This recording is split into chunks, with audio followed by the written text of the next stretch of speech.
What's happening, fam? L.A.R. movement still moving. Book is entitled Lessons from a Non-Custodial Father at Amazon, Kindle, and Create Space. A link will be in the description box below as usual. This video is entitled Black Men Becoming Loyal to Self. I watched Luke Cage. I finished that and a light bulb went off and I was listening to a BGS video this morning and it doubled down. Well, people I think right now are dealing with a culture shock of black men in particular because what we are becoming is loyal to ourselves first and foremost. And in America, that was unheard of. And I think it ruffles feathers. And I'm going to use Luke Cage as a reference and Mariah Dillon. No, Mariah Stokes. Stokes. Now, anyway, I know. The thing about it is this. That Luke Cage trope, you know, people kept turning on Luke Cage. And I saw the same thing with Black Lightning too. You see the same thing to a degree with Black Panther, but just us as men in general, where everybody around us is out for self first. But like Luke Cage was expected to be for the community, but the community will flip flop on him on a dime. You know, you need to do something about that. You ain't nothing but an evil villain. What are you about to do? I'm about to go sell some shirts with your name on it. That's what I'm about to do. Yeah. Like that's how it was.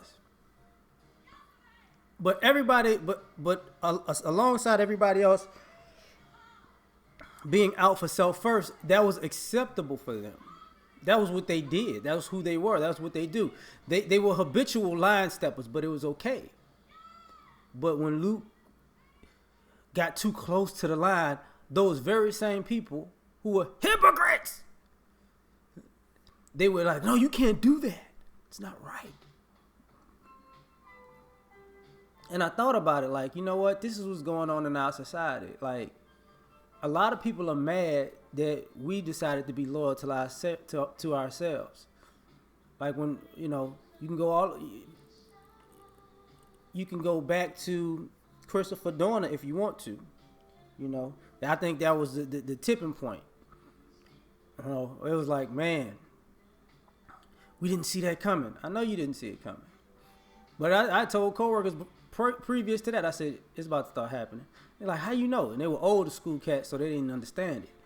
I was like, dude's just not, we're not for that shit no more, man. Like, that's enough. Enough is enough. And when that happened, it was like, oh, I get what you're saying now. And what it was is, you know, we understand that this country isn't loyal to us, never has been, and we accept now that it never will be. And all of the people in it. So since everybody else is out for self, we need to be out for self too.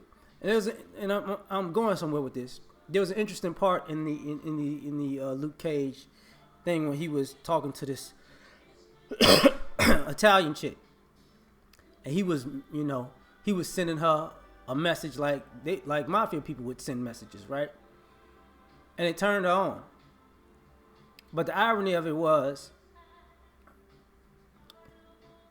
she didn't necessarily have a problem with him being loyal to himself first, you know. And they talked about in the show, you know, we're the only group of people that's unorganized. And part of the being unorganized was, you know, using Luke Cage as a character and black men as a caricature of what I'm saying. Part of us being unorganized is we've always been martyrs for people. We've always used our energy to push everybody to prop other people up and push everybody else's agenda and shelter people and cover people, but they weren't loyal to us. They were loyal to themselves and their agenda and what they can get from it.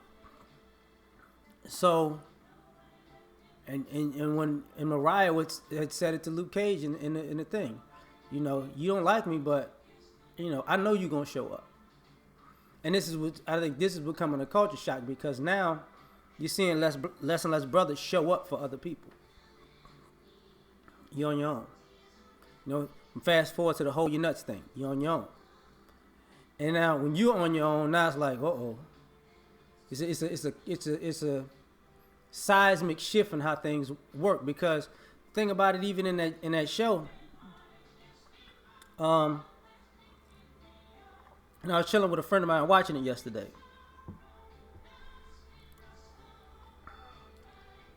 Not many people could actually handle themselves when it was time to pay the piper. When it's time to pay the cost to be the boss. People needed a bailout package. And when Luke Cage can't be your bailout package, and Luke Cage is a black man, can't be your bailout package, people, they scrape and scramble to be survivors. Now, the irony of this is, I understand it because I think in America, we're uber survivors. We're super survivors because it's just... we're socialized to make something out of nothing. And other people are socialized to profit off of the something that we made out of nothing.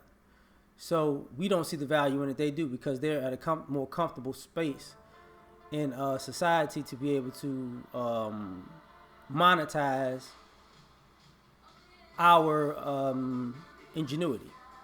Now, the thing about it is, the fuck is that? The thing about it is, using this country as a reference, the issue became, these guys kneel for the flag. Okay, is the flag loyal to us? No. Is the country loyal to us? No. So shut up. But the culture shock was the fact that, we did something, or black people did something. It was like, man, whatever, man. I ain't worried about that. And then, even though women started the Black Lives Matter thing, when people started Black Lives, Blue Lives Matter, all lives matter. The culture shock is, we don't care about you no more. You know what I'm saying? Even when brothers figured out, Black Lives Matter ain't about black men. Don't even worry about it. Y'all on your own too. And the culture shock is killing people because now it's like we're loyal to us first. And I'm starting to see more brothers put their purpose and their lives first. Thus you see the things that everybody else did, now we're doing. Now we want to travel and explore the world and do things that just make us happy. We just want to have a fun day where we could just be about us. You know what I'm saying? Why? Because everybody else was enjoying this. Everybody else had the ability to enjoy all the pleasures of life, but we didn't. Because we were too busy being loyal to you unloyal motherfuckers. So now, when you see more brothers like, I'm about me first. Me fi me. Me fi me. That's what this is. You see the culture shock is like, no. Even with our ladies. Feminism in some ways freed us. And also women wanting marriage, but at the same time, filing for divorce the most. Like, okay, y'all want a wedding, y'all don't want to be a wife. So now women are getting a dating less. That's why you see more of you ladies grouped up with, ladies nights, ladies weekends, ladies brunch, ladies this, ladies that. Because guys are like, I'm putting myself first. I ain't got time for this. I'm not gonna get nothing out of these relationships with you. It's all about you. So what I'm gonna do is I'm gonna focus on me. I'ma do me. I'ma do me. And it's a culture shock. And sometimes I get in my comment section with some of you ladies some of you might be trolls who just imitating ladies, and some of you might actually be ladies. Some of the messages y'all send me, it harkens on to the idea that, you can't put you first. Something's wrong with you when you're loyal to yourself first and not me. And I get it. What you're accustomed to for you being loyal to you, you're not accustomed to me being loyal to me. I get it.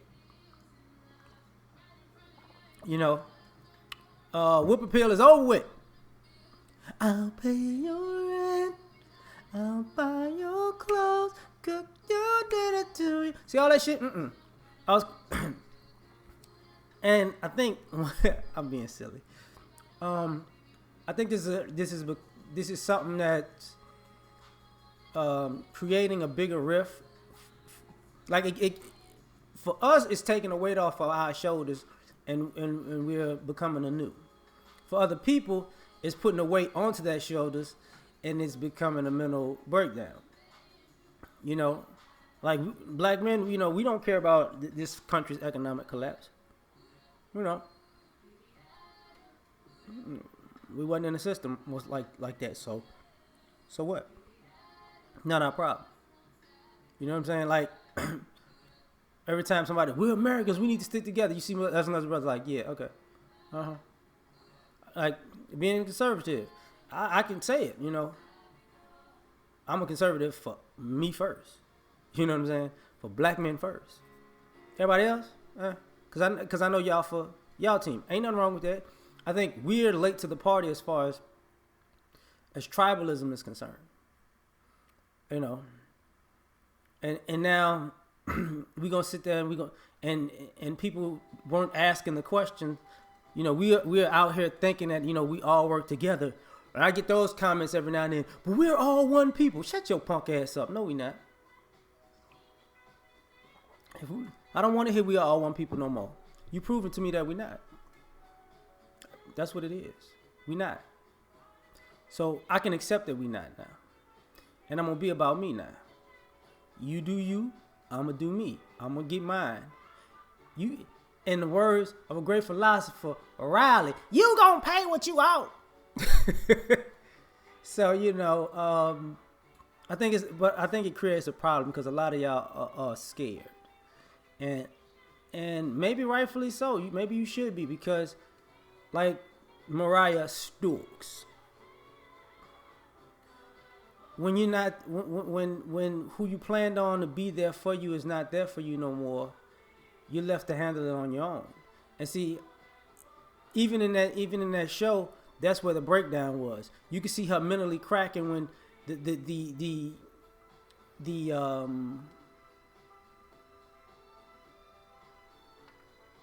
safety nets were taken away. Her brother was a safety net in season 1. You know what I'm saying? Luke Cage was a safety net because she knew who he was. Shades was a safety net. See, once she had no more safety nets, she could still be a survivor on her wits, but to be perfectly honest, she couldn't, you know, to depend on herself solely is something she wants. Then the lawyer became a safety net. Like we're accustomed to having no safety nets and being other people's safety net. We're accustomed to being other people's support system without support. So now that we're loyal to ourselves, we are our own support system. We're our own safety net. And if you fall, that's your ass. And I think, you know, I don't think a lot of people are ready for that. And I don't think a lot of us care about that anymore. You're just on your own. We've been. Peace.